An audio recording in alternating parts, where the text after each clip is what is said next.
کیا کہیں ان توحید ناشناس توحید پرستوں کو کہ جو اللہ کے بنام خدا خدا کے خلاف ہیں. فرما رہے ہیں آپ حضرات، تھوڑے توجہ ہے نا حضرات کی. کیا کہیں یہ، یعنی یہ اتنے کم ظرف اور چھوٹے ہیں کہ یہ بھی نہیں دیکھتے کہ کن کے تو فعل کھا رہے ہیں، کن کی وجہ سے انہیں مل رہا ہے. اللہ نبی کا مقام بہت بلند ہے. سورہ مبارکہ ہے انفال کی 74ویں آیت دیکھیے، والذین آمنوا والذین آواؤ ونصروا اولئک هم المؤمنون حقا. جنہوں نے نبی کو پناہ دی، توجہ چاہوں گا آپ سے، جنہوں نے نبی کو پناہ دی، جنہوں نے نبی کی مدد کی، وہی واقعی مومن ہے. اچھا اب دنیا کچھ بھی کہتی رہے، ہمیں دنیا کی سننی ہے یا اللہ کی بات سننی ہے؟ ساری دنیا کہتی رہے کہ انہیں ابو طالب کا کلمہ نظر نہیں آ رہا، اللہ کہہ رہا ہے جس نے نبی کو پناہ دی وہی واقعی مومن ہے.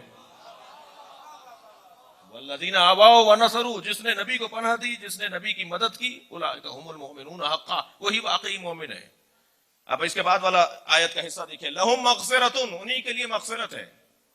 ابھی کتنا ہی کہتے رہے کہ حدیث زازہ کیا ہے، معاذ اللہ حضرت ابو طالب جہنم کے فلاں طبقے کے اندر ہے، معاذ اللہ. صحیح بخاری کے اندر روایت موجود. مولانا کیا کریں، خدمات اپنی جگہ، تاریخ گواہی دیتی ہے کہ حضرت ابو طالب سے زیادہ کسی نے نبی کا ساتھ نہیں دیا، لیکن اس حدیث کو کہاں لے جائیں؟ تو ہم نے پہلے ہی بہت عظیم اور واضح اور روشن قاعدہ دے دیا تھا کہ اگر کوئی حدیث قرآن سے ٹکرائے تو اسے دیوار پہ مار دو. یہ اہل بیت کا دیا ہوا اصول ہے. قرآن کہہ رہا ہے جس نے نبی کو پناہ دی، توجہ چاہوں گا، جس نے نبی کو پناہ دی وہ واقعی مومن ہے. آپ کہہ رہے ہیں کہ وہ معاذ اللہ جہنم کی فنا طبقے کے اندر ہے. سمجھ میں نہیں آتا ایسے لوگوں کی کو کیا کہا جائے سوائے اس کے کہ مگر کیونکہ جواب دینا ضروری ہوتا ہے. یہ ممبر دفاع معارف اہل بیت کا ممبر ہے.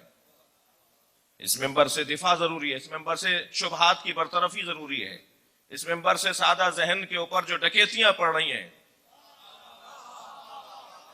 اس کا تحفظ ضروری ہے. لہٰذا اس ممبر کی ذمہ داری بنتی ہے کہ عقائد کا دفاع بھی ہو، وعظ و نصیحت بھی ہو، اور مصائب اہل بیت کے ذریعے احیاء امر اہل بیت بھی ہو. حدیث نظر آ رہی ہے آپ کو کہ وہ معاذ اللہ فلاں، اس میں قرآن یہ کہہ رہا ہے. اچھا اسی حدیث کے ساتھ دوسری حدیث بھی تو ہے جو آپ نے یتیم خانوں کی دیواروں پہ لکھا ہوا چندہ لینے کے لیے، کہ نبی فرماتے ہیں انا وکافل الیتیم کا ہاتین فی الجنہ، میں اور یتیم پالنے والا جنت میں ان دو انگلیوں کی طرح ساتھ رہیں گے.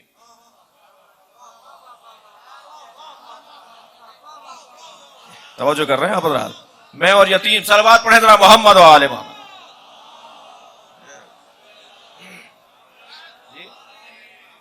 نبی اور یتیم پالنے والا، نبی فرما رہے ہیں جیسے یہ دو انگلیاں ہیں نا، ہاتین، ایسے ایسے اشارہ کر کے بتا رہے ہیں ایسے جنت میں اور یتیم پالنے والا رہے گا. تو جو امت کا یتیم پالے تو وہ تو جنت میں نبی کے ساتھ ہو، اور جو محمد یتیم پالے